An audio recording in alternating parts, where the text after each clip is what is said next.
রমজানে নারীদের প্রচুর ব্যস্ততা থাকতে হয়, তাই নারীদের জন্য অধিক ফজিলতপূর্ণ কোনো আমল আছে কিনা? আমাদের মা বোনরা রমজানে অনেক বেশি ব্যস্ত হয়ে পড়েন।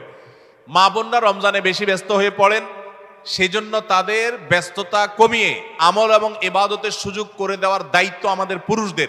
রমজান আসছে সিয়াম বিরত থাকার জন্য, পানাহার দিনের বেলা আল্লাহ তাআলা নিষেধ করে দিয়েছেন। আমরা এই পরিমাণ খানা খাই যে রমজানে আমাদের খানার চোটে মা বোনরা ইবাদত করতে চাইলেও করতে পারে না। দুপুর 3টা-4টা থেকে ইফতার বানানো শুরু হয় বেচারীদের।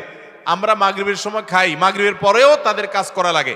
আমরা পরিকল্পনা করব এখন থেকে যে আমাদের ইফতারের আইটেমগুলো কমাবো এবং রমজানের আগে থেকে ঝামেলাগুলো সেরে ফেলবো, যাতে করে মহিলাদের বেশি একটা ইবাদত করতে বিঘ্ন সৃষ্টি না হয়। পুরুষরা সহযোগিতা করব যাতে করে তারা ইবাদত করতে পারেন। তবে তারা যে চেষ্টা করছেন রোজাদারের জন্য, সেটাও তাদের ইবাদতের সওয়াব এনে দিবে।